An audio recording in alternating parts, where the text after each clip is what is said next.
कल रात को मैच हुआ एल क्लासिको का, और जो कि मैच 2-1 मैड्रिड ने जीत लिया है। अब जो मैच फुटबॉल नहीं देखते ना ज़्यादा, जिन्हें सिर्फ पता है कि यार एल क्लासिको एक बड़ा मैच है, बस जो फुटबॉल इतना फॉलो नहीं करते लेकिन बस फुटबॉल की खबरें रखते हैं, वो देखेंगे तो स्कोर लाइन, जब वो स्कोर लाइन देखेंगे तो कहेंगे यार 2-1 की स्कोर लाइन मैड्रिड ने, शायद बहुत टफ टाइम दिया होगा बारसा ने भी मैड्रिड ने भी, वो बस 19-20 के फ़र्क से ना मैड्रिड विन निकाल गई ना भैया ना, ऐसा कुछ ना है। मैड्रिड ने एक तरफ धुलाई की है। जिन्होंने मैच देखा है ना, जो लाइव मैच देखते हैं और जिन्होंने शौक में लाइव देखा है कि यार देखें फुटबॉल चलती कैसे रहा है, एल क्लासिको है, बड़ा मैच है, क्या हो रहा है, उन्हें पता है भाईजान किस तरह की हालत ख़राब की है मैड्रिड ने हमारी एक तरफा। पूरे मैच के एनालिसिस पे आएंगे, लेकिन सबसे पहली बात लमीन भैया पे हम बोलना चाहते हैं। लमीन भैया ना हमारे थोड़े बड़े भैया रोनाल्डो भैया को ना थोड़ा आइडलाइज करते हैं, बताते नहीं क्योंकि बारसा में जो है, लेकिन वो अपने सेलिब्रेशन के लिहाज से, अपनी बकवास के लिहाज से ना वो बहुत आइडियलाइज करते हैं अपने भैया को, बड़े भैया को हमारे।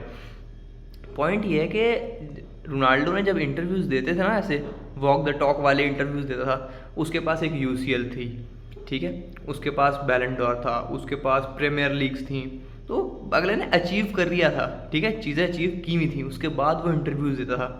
ये भाई के पास क्या है, ला लीगा एक सेमीफाइनल में पहुंचे हुए यूसीएल के बस, और हमें पता है भाई तुम अच्छा खेलते हो, हमने देखा है तुम world class talent, one of the world best player on the right wing position, no doubt, लेकिन लेकिन लेकिन आप पहले अचीव तो करो, ठीक है। और दूसरी बात ये कि इस मैच से पहले तो इतनी इंजरियाँ थी कि हमारी खुद की हालत इतनी ख़राब थी कि यार ये मैच कैसे जीतेंगे। हम तो दुआ कर रहे थे कि भाई 4 गोल से ज़्यादा ना मारे मैड्रिड, क्योंकि मैड्रिड की जो फॉर्म थी, जो जिस तरह लोग खेल रहे हैं मैड्रिड में, मैड्रिड के प्लेयर्स, मैड्रिड के पास डेप्थ अच्छी है हमसे। हम लोगों ने 6 बंदे बिठाए हुए थे ला मसीहा के अपनी बेंच पे, क्या सोच रहे हो। ऊपर से हमारा माशाल्लाह कोच भी जो है रेड कार्ड पे था, तो और ही सोने पे सुहागा हो गया था हमारे लिए। तो लमीन भैया से हम कहना चाहेंगे कि भाई कुछ अचीव करने के बाद ऐसे इंटरव्यूज़ दिए जाते हैं, ठीक है, और वक्त देखा जाता है कि भाई मेरी टीम इतनी अच्छी खेल रही भी है कि मैं बोलूँ। आपका पूरे सीज़न, पूरे के पूरे सीज़न जो है डिफेंस जो है इतना वल्नरेबल रहा है, इतना वल्नरेबल रहा है, कोई हद नहीं। अभी ना एक मैच ना, मैं आपको शुरू से बता रहा हूँ, अभी तक सीज़न में ना इतने मैचेस हो गए ना, शायद 1-2 मैच आप लोगों ने ढंग का खेला हो, ठीक है।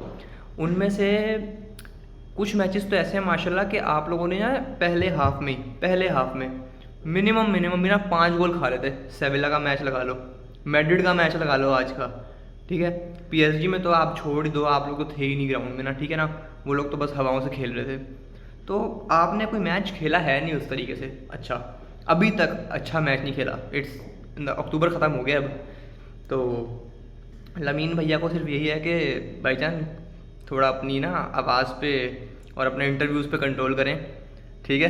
वैसे तो लमीन साहब पूरे मैच में कहीं भी नहीं थे, ठीक है ना, नज़र तो कहीं भी नहीं आए। कोशिश बड़ी की उन्होंने कि मैं कुछ कर लूँ, लेकिन जब बर्नाबेउ जैसे स्टेडियम की छत बंद हो, ठीक है, ऊपर से टीम फुल एनर्जेटिक हो मैड्रिड की, तो ऑब्वियसली भाई प्रेशर तो था ही उस पर। अपना इंटरव्यू का भी प्रेशर ही था जो भाईजान बोल चुके थे। बहरहाल उसने खेला, ठीक खेला। एंड पे आके जब उसने डीप में बॉल रिसीव करना शुरू की, चांसेस बनाना शुरू किए, वो तो कुंडे भाई की मेहरबानी जो उन्होंने मैड्रिड को विन दे दी वाली, वो गोल ना मार के ओपन उनसे कंट्रोल ही नहीं हुई, उन्हें लगा शूट आई है कोई लमीन की। लमीन ने इतना प्यारा पास दिया था उनसे। अब इन प्रोफेशनल फुटबॉल से, अगर फुटबॉलर से अगर पासेस भी कंट्रोल नहीं हो पा रहे, चेस्ट पास नहीं कंट्रोल हो पा रहा, ठीक है, अगर तुम्हें पता है तुमसे कंट्रोल नहीं होना, तुम फ्लिक ही कर देते हेडर से। लेकिन अब क्या ही कह सकते हैं हम कुंडे भाई को भी। अच्छा लमीन को अब सेट साइड कर दो, एक और लड़का है जिसपे मुझे ना थोड़ा शिद्दत का गुस्सा है आज के मैच में, वो है फरमीन जी। गोल तो उसने मारा है, ठीक है, वो जिस तरह तुक्के खैरात पे हमें गोल मिला है ना, हमें भी पता है। लेकिन एक सिचुएशन आई थी मैच में 2-1 पे, जब हम डाउन थे तो काउंटर मारा था फरमीन भाई ने, थोड़ा बहुत ना भगा के, वो 2-3 बंदे काट के 3v2 सिचुएशन थी। रैशफोर्ड लेफ्ट पे, राइट पे फेरन टोरेस, बॉल उसके पास थी, फरमीन के पास थी। एडर मिलिटाओ था आई थिंक उनका डिफेंडर एक, और ह्यूइटसन ही खड़े हुए थे, और एडर मिलिटाओ तो बिल्कुल कमिटेड था फरमीन पे ही, ठीक है, वो तो रैशफोर्ड को छोड़ दिया था उसने। हमारे भाई इतने सेल्फिश, क्योंकि अब बंदे जो काट चुके हैं, ठीक है, मिड से रन निकाल लिया है भाई उन्होंने, अब उनको ही गोल मारना है, उन्होंने एक मार चुके हैं, अब उन्होंने ब्रेस चाहिए उन्हें।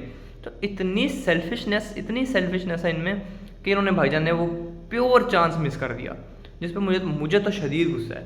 आप मैच वहाँ पे अच्छा खासा हारे हो, बहुत बड़ा सेटबैक है ये आपके मैच के लिए।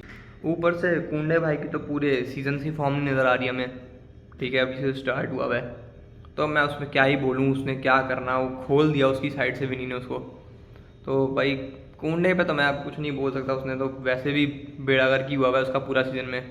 आई होप कुछ करें ये लोग आगे जाके, जब ये आए रफीनिया आए ये लोग। अपनी टीम की तो मैंने अच्छी खासी ज़रारत कर ली है, लेकिन अब आते हैं उन पे जिनको वाकई में प्रेज़ मिलना चाहिए, विच इज़ रियल मैड्रिड। सबसे पहले तो शैबी अलोंसो को मिलना चाहिए प्रेज़ भाई प्रॉपर। उस इंसान ने इतने बड़े मैच में, एल क्लासिको वाले मैच में कामाविंगा को, जो अभी अभी इंजरी से आया था, उसको एक नई फॉर्मेट, न्यू उस पर पोजिशन पे राइट विंग पे डाल दिया, 4-4-2 में जो राइट मिड होता है वहाँ पे डाल दिया कि भाई तू डिफेंड कर वेलवर्डे के साथ। वेलवर्डे राइट बैक था, कामाविंगा राइट मिड कर दिया उसने। तो बहुत ही खूबसूरत टैक्टिकल, जिसे कह सकते हैं ना कि टैक्टिक लगाई थी अगले ने, और जो कि बेहतरीन तरीके से वर्क किया, बेहतरीन तरीके से। सबसे बेहतरीन प्लेयर्स मैड्रिड के जो इस मैच में थे, वैसे तो सब ने बेहतरीन खेला, वैसे तो नो कैप, सब ने अच्छा खेला और अच्छा, बहुत अच्छा खेला, लेकिन सबसे बेहतरीन प्लेयर जिन्होंने प्रॉपर शो रन किया है वो दो लोग थे, एक बेलिंगम और दूसरा विनीशियस। भाई साहब विनीशियस तो इनविंसिबल था भाई, पूरे के पूरे लेफ्ट फ्लैंक पे भाई, मतलब वो कुछ भी कर रहा था, साले छू तक नहीं पा रहे थे। ऐसा होता है ना कि कोई इंसान स्केल करे, आप गुस्से में आके ठुडा मार देते हो या टैकल मार देते हो कि फाउल तो मिले, भाई वो छू तक नहीं पा रहे थे अगले को। उसने प्रॉपर खूबसूरती से कुंडे के मुंह के सामने से इतना प्यारा स्किल करते करते करते करते कॉर्नर की साइड पे लेके जाके क्रॉस डाला था, वो गोल नहीं हुआ था, लेकिन क्या परफॉर्मेंस दी अगले ने, क्या परफॉर्मेंस। हक था भाई उसका, वो जिस तरह गुस्सा हुआ था ना शाबी अलोंसो पे, हक था उसका कि भाई best player on the pitch right now, he was that.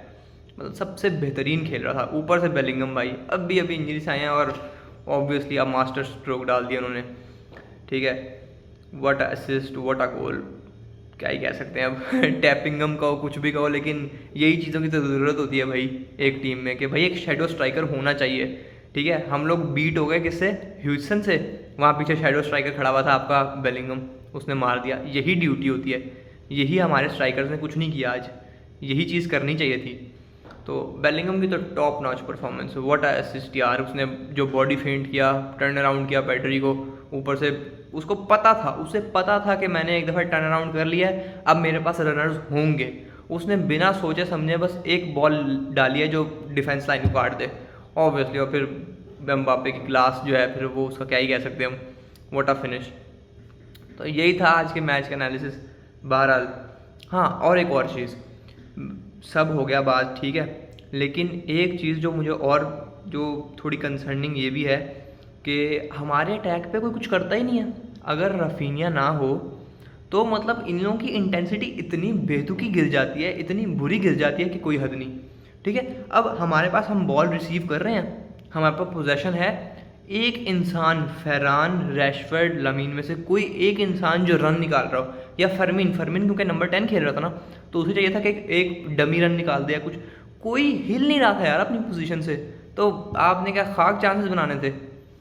यही सब था एनालिसिस भाई इस मैच का, क्या ही कर सकते हैं, अब हार गए, लेकिन अब उम्मीद करते हैं कि अब ये रफीनिया आए, ये जॉन गार्सिया आए। हाँ थी इंजरीज थी, पता है इंजरीज थी, 6-7 मेन प्लेयर इंजर्ड थे, लेकिन इंजरीज़ को इतना बहाना बनाया जा सकता नहीं है, और ना ही मैं बनाना चाहूँगा, ठीक है। इंजरीज़ आपके पास ना इंटर वाले मैच में भी थी, आपने मैच निकाला था प्रॉपर 3-2 वाला पिछले साल सेमीफाइनल में, लेकिन आप अपनी गलती की वजह से ही हारे थे।